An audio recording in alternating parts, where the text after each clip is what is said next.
Okay, so before I start the video, I just wanted to let you know I was stalking one of you guys, one of my subscribers here, Frankie, on Facebook, and it turns out that Frankie's going through a little bit of a financial hardship at this time. His dog needs some surgery. He can't afford to do it. It's going to cost well over $2,000. So he started a GoFundMe campaign. So I thought it'd be great if I just let you guys know. The link will be down below. So if you want to help Frankie out, he's been a real positive, good influence around here on the channel. I don't know him personally, but I have been friends with him on Facebook for a few years, and he's a super nice guy. So yeah, if you can help him out, go ahead, and I'd appreciate it. Thanks. Train the muscles, not the joints. So welcome back to Natural Gallant Bodybuilding. And today I want to talk to you a little bit about some of the principles that you're applying in your training. And at some point you'll find that although you come up with some principles, you're like, hey, I noticed that this principle of high volume or high frequency or this rep range works really well for me. You may find that that principle works really well for some groups of muscles, but doesn't for others. You know, and I've talked about this with different types of training rep ranges for lower body and upper body training. But the bottom line is that volume also might apply and frequency might also apply. So don't get too stuck in just applying the, one principle to everywhere in your body, because you might find that switching things up in different areas is actually the right thing for you. Like, you might have to train arms more often than, say, chest, or you may have to train chest more often than arms. It just depends on your genetic makeup. But I found that not every body part seems to respond the same way when it comes down to a certain program. So if you do a 3-day split program, you may have some body parts that really respond well and then other body parts that lag behind. And then when you do a 2-day split program, you'll notice that some body parts are just totally growing and then other ones aren't, right?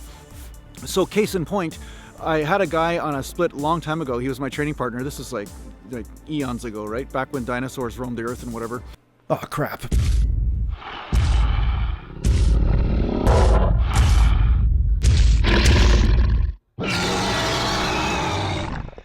Is he gone yet? Is he gone yet? Okay, here we go. He was doing like basically a 2-day split, but we were doing chest, back, legs and stuff, and we were doing super high frequency training in some way. And his legs were just ballooning. His upper body was okay, like it looked great, but his legs were just growing. It seemed like his legs really loved the frequency, right? So it just depends on his fiber makeup and his genetics. And that was how he was recovering, where the same thing wasn't necessarily happening with me from the same type of split. So what I'm trying to say is that it is good to mix up your training programs, which is why I'm going to be writing lots of different types of training programs, because I don't think it's good to stick to just one way of training just because it works for some body parts, because there may be some secret techniques that you have not yet discovered for yourself to really hit some of those weaker links, right? Which is why you see me doing higher volume for chest right now. And I'm trying different angles, different ranges of motion. I'm trying different things just to see, okay, how am I going to hit my chest? Because obviously what I've been doing for my training for the last 5-10 years, is produce the physique I have now. So what do I have to change in order to bring up some of my weak links, right? So some things are developing really well, and then some things need to develop in a different way. So I need to kind of come up with a different type of training program for that. So I have to be open, right? I have to be open to different types of training frequency, different types of volume, different types of angle of attack, and this is the thing. This is why being open is so powerful and why I always talk about it.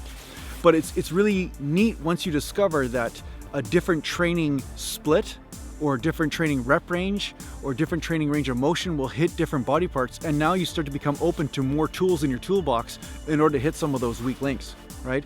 So yeah, if you notice that you have some lagging body parts, like there's a body part that's totally lagging behind all the other ones, and you've been doing a certain type of split, think about what training programs you've done and what training programs you haven't done, and look at what has been successful for you and what has also not been successful. And don't be afraid to change things up, because changing that split program up might actually help you address that weak link that you haven't been able to hit.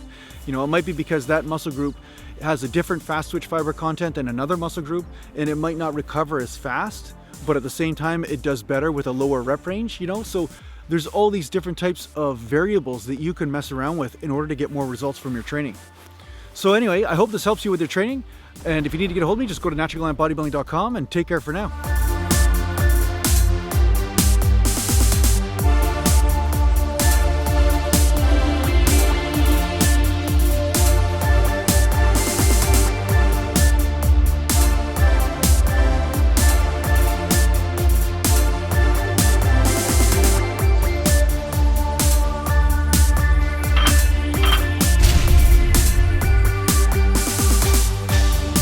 There you go, train the muscles, not the joints. Guaranteed to make your back bigger. Guaranteed.